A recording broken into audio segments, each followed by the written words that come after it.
नमस्कार किसान मित्रों, आज की इस वीडियो में हम आपको जानकारी देने जा रहे हैं कि किन्नों के बागों की कटाई कैसे करनी है और किन बातों का ध्यान रखना है।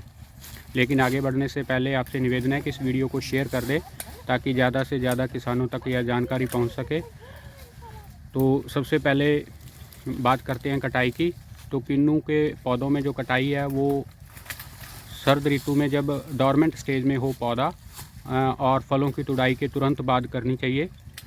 और अब जैसे इस बाग में जहां हम वीडियो बना रहे हैं इसमें थोड़ा थोड़ा फुटारा भी आना शुरू हो गया है, लेकिन इसमें इतनी देरी से कटाई इसलिए हो रही है क्योंकि अभी 2 दिन पहले यहाँ से फल की तुड़ाई हुई है, तो इसमें तो ये मजबूरी थी। अब ध्यान रखने वाली बात है कि बाग की कटाई करते वक्त किन बातों का ध्यान रखना चाहिए। एक तो किन्नू के बाग में बहुत ज़्यादा कटाई की ज़रूरत नहीं होती है। जो छोटे बाग रहते हैं उनमें तो सिर्फ गुल्ला निकालने की ही चाहिए और नीचे से उनको 35 से 45 सेंटीमीटर तक कोई शाखा नहीं फूटने देनी चाहिए और उसके बिना और ज़्यादा कटाई की ज़रूरत नहीं होती है। जो बड़े बाग हैं उनमें जैसे आप ये देख रहे हैं, ये एक बड़ा बाग है, तो इसमें जो है आपको सूखी टहनियों को काटना है, बीमार टहनियों को काटना है और इसके बिना जो टहनियाँ एक दूसरे के अंदर उलझी हुई हैं उन टहनियों को काट देना है।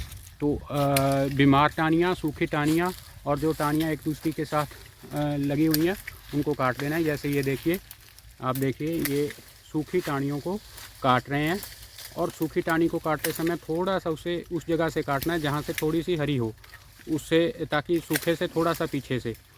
और ये करते वक्त इसके 2 प्रभाव रहते हैं। एक तो सूखी टहनी नहीं काटेंगे तो वो पीछे को और सूखती जाएगी और दूसरा ऐसी सूखी टहनियाँ जब फल लग जाता है और बाद में गर्मी में हवा चलती है तो उससे पौधे के हलने डुलने से खरोंच आ जाती है फल के ऊपर, जिससे फल जो है दागी हो जाता है और वैसे भी ड्राई बैक की प्रॉब्लम इस टहनियों से आ सकती है।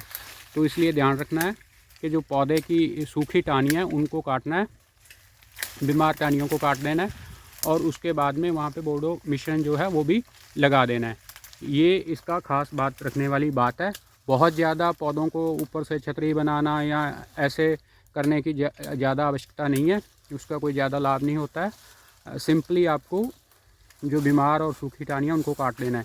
इसी तरह से अगर नीचे की बात करें तो बहुत नीचे से भी टहनियों को, ज़मीन से जो टहनियाँ लगती हों उनको काट देना चाहिए।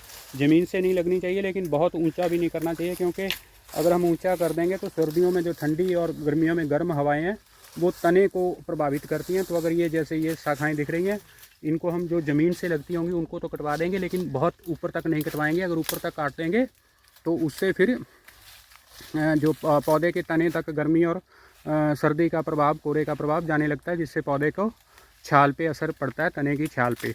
तो इन बातों का आप लोगों ने ध्यान रखना है जब भी कटाई करना है। कोशिश करें कि कटाई जो है वो आपकी दिसंबर एंड से लेके और फरवरी मध्य तक हो जाए, क्योंकि उस वक्त पौधा जो है डॉर्मेंट स्टेज में होता है। लेकिन फलों की तुड़ाई के बाद भी कटाई करनी चाहिए। फल लगे हों तो अगर आप कटाई करोगे तो एक फल दागी हो जाएंगे, उनके ऊपर खरोंचें आ जाएंगी। तो फल की तुड़ाई के बाद ही जो बाग है किन्नू का उसकी कटाई करनी चाहिए। अभी जैसे देख रहे हैं, अभी नया फटारा आना शुरू हो गया, तो उसकी कारण अब जल्दी अगर किसी का काम पेंडिंग है तो इसको जल्दी से पूरा कर लेना चाहिए। ये देखिए, ये नया फुटारा यहाँ पर आ रहा है। ये रहा, थोड़ा कैमरा जूम नहीं हो पा रहा है।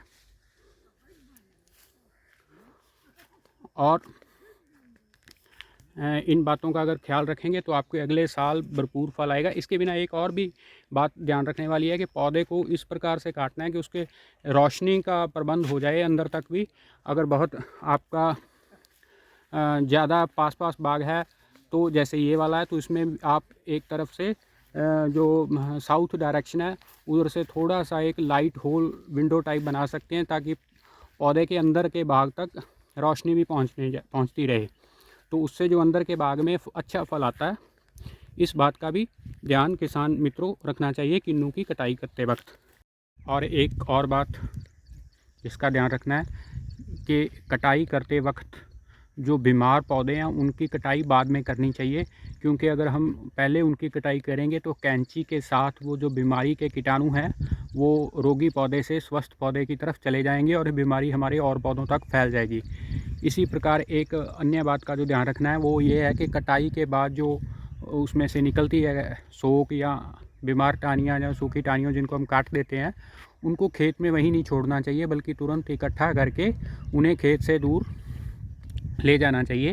उनको जला देना चाहिए। आमतौर पे आजकल जो किन्नू बेल्ट है वहाँ पे तो सभी किसानों ने किन्नू लगा लिया, तो उनके वहाँ कॉटन नहीं होती है जिसको वो घर में जलाने के लिए इस्तेमाल करते थे, उस तरह इस्तेमाल करें या कैसे भी करें, लेकिन उनको खेत में न छोड़ें, क्योंकि अगर खेत में रहेंगी तो उन टाहनियों पे जो रोग के जीवाणु हैं वो फिर आपके स्वस्थ पौधों की तरफ मूव कर सकते हैं, तो उससे दोबारा से पौधे में बीमारी लग सकती है। तो उन सूखी टाहनियों को खेत से तुरंत इकट्ठा करके खेत से हटा दें या जला दें, उनको वहीं खेत में पड़ी ना रहने दें, क्योंकि उन पे जो कीटाणु हैं, बीमारी के रोगाणु हैं, वो आपके स्वस्थ पौधों को बीमार कर सकते हैं। तो इन बातों का अवश्य ध्यान रखें।